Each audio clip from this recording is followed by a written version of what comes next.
Opa! Desde o meu vídeo de SCP The Endurance, eu fiquei interessado em saber mais sobre esse universo de mais de 6.300 criaturas. E eu peguei esse número de um comentário aleatório do Reddit, então eu não sei se tá certo. Mas de qualquer forma, existem uma caralhada de SCPs. Desde alguns que são inofensivos e fofos, e outros que podem facilmente acabar com o universo inteiro. E antes de tudo, não, eu não vou começar a falar de SCP no canal. Background já é um grande empecilho na minha vida, então tudo que eu não quero agora é mais uma história escrita pela comunidade. Mas então senta aí e vamos adentrar nesse universo. Pelo menos o básico dele.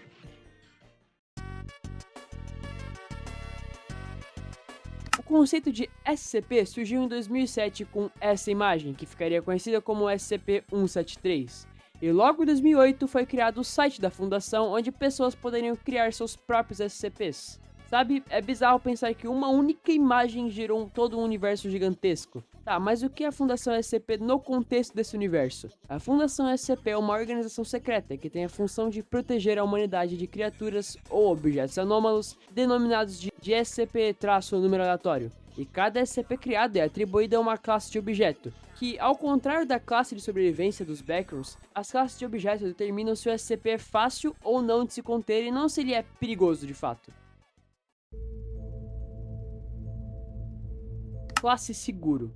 SCPs dessa classe são... eu vou deixar você adivinhar. Vamos a um quiz. O que SCPs seguros são? Número 1. São criaturas fofas que vão te dar muito carinho. Número 2. São seres fáceis de se conter. Ou número 3. São criaturas demoníacas que podem destruir não só a vida na Terra, mas todo o nosso universo.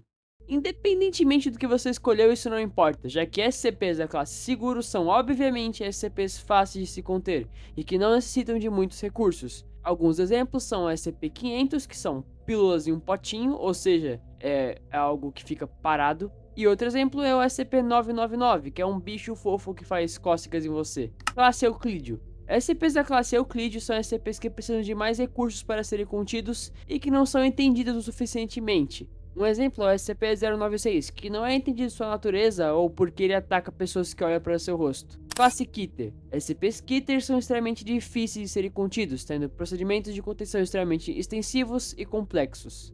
Classe Talmiel. SCPs dessa classe são SCPs usados pela Fundação ou para conter outros SCPs ou para outros objetivos. Um exemplo é o SCP-2000, que pode simplesmente resetar o universo. Classe Neutralizado. Essa classe tem um nome bem autoexplicativo. SCPs neutralizados são SCPs que foram destruídos ou desabilitados, tanto intencionalmente quanto não intencionalmente. Classe Apollyon. SCPs classe Apollyon são ameaças capazes de destruir o mundo e que não podem ser contidos ou que vão violar a contenção a algum momento. Não tem muitos exemplos desse tipo de SCP porque é algo que pode destruir o mundo, meio que quebra a história, sabe? Classe Archon. SCPs Archon são SCPs que teoricamente poderiam ser contidos, mas que a Fundação opta por não conter. Um exemplo é o SCP-4778, que é uma baleia que come o lixo do oceano, então conter ela não faria muito sentido. Classe Explicado. Essa é interessante. SCPs explicados são SCPs que foram completamente entendidos a ponto de serem explicados pela ciência ou fenômenos que foram confundidos com anomalias. Essa classe é legal porque pensa quanta coisa no nosso mundo seria facilmente confundida com uma SCP. Tipo, por que FNAF 3 é tão ruim ou... Tá, talvez isso não, mas acho que deu pra entender.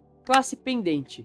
SCPs da classe Pendente são SCPs que ainda não receberam uma classe e que estão sendo estudados ativamente para receberem uma classe de objeto mais apropriada. Classe Esotérica. Essa classe é bem confusa, mas pelo que eu entendi, SCPs da classe Esotérica não necessariamente são criaturas ou objetos anômalos, mas, por exemplo, acontecimentos, como o SCP-139, que é o desaparecimento de uma pessoa. Quer saber se está muito errado, então só ignora essa classe, ela não faz sentido nenhum. Mas agora, como eu falei as classes de SCPs, por que não falar as classes de funcionários? Porque eles aparentemente também possuem classes. Contudo, vamos para as classes de funcionários.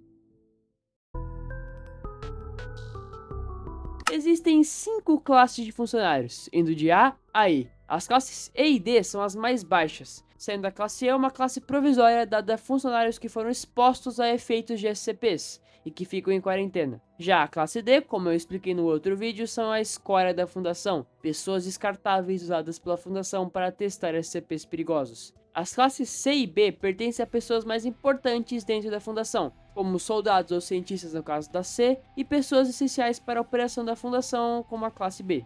Por último, tem uma classe A, funcionários extremamente importantes para a fundação, incluindo o Conselho O5, que meio que comanda tudo dentro. Ah, sei lá, não entendi essa parte. Esse tópico foi bem rápido, então a gente pode partir pro próximo.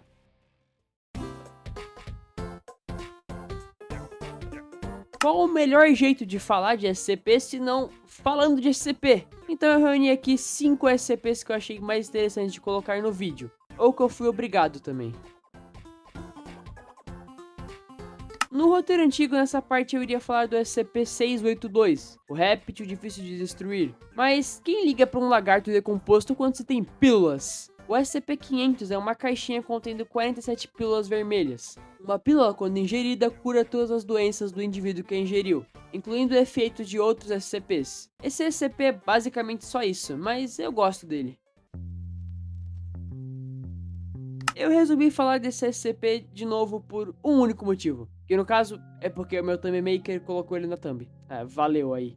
O SCP-049 é um ser humanoide que veste uma roupa similar aos médicos da peste e procura cura para uma doença que ele chama de pestilência, matando quaisquer um que estiver infectado e transformando essa pessoa em um zumbi que o próprio SCP-049 controla. Mas tirando esses casos, ele é amigável, ele fica até feliz quando descobre que foi capturado por cientistas. Eu me pergunto se o SCP-500 conseguiria curar a pestilência. A gente nunca vai descobrir isso, pelo visto.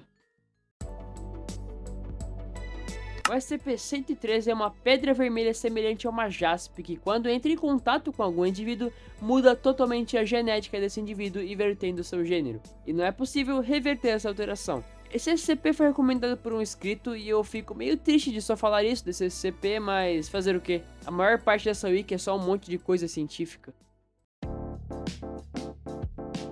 Originalmente, nessa parte eu também iria falar de outro SCP, que no caso é o SCP-166, que é peculiar, digamos assim. Mas eu me recuso a falar dela, então vamos falar de outro SCP, que inclusive tá na thumb, ali atrás, olha. Pelo visto, o jogo virou, né? O SCP-3008 é uma loja da IKEA infinita. E pra você que não sabe, a IKEA é uma loja de móveis sueca que os gringos fazem piada que é bem fácil se perder lá dentro. E esse SCP é basicamente isso. A partir do momento que você entra na loja, você vai ficar preso por um bom tempo lá. Dentro da SCP-3008 existe um ciclo de dia e noite, que interage bem com criaturas conhecidas como SCP-3008-2. Durante o dia, essas criaturas são pacíficas, mas à noite vão ficar agressivas e atacar andarilhos. Pera, andarilhos?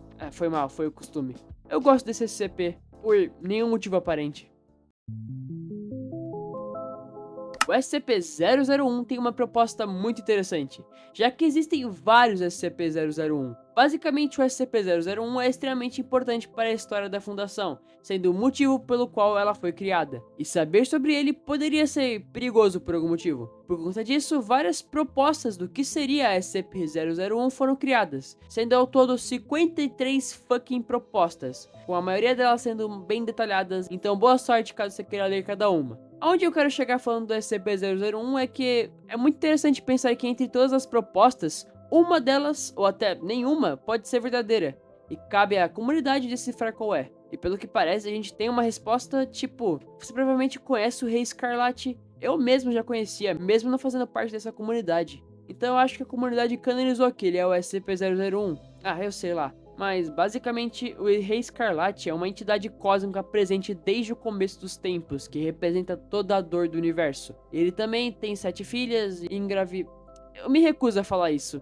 A lore dessa coisa é ridícula. De qualquer forma, isso também não te incomoda? Quando alguma coisa tenta explicar a forma como o universo de uma história que originalmente era pra ser de mistério foi criado? Cara, eu te odeio nível 404. Dito isso, caso você queira ver as propostas da SCP-001, eu te recomendo esse vídeo do Gabeb.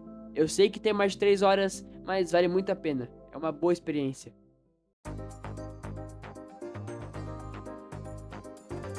E chegamos ao final do vídeo. Cara, se esse vídeo ficou simples demais ou curto demais, eu peço perdão. Eu sei que eu demorei 2 semanas pra postar, mas tenha em mente que eu perdi todo o vídeo anterior, eu tive que refazer tudo desde o roteiro.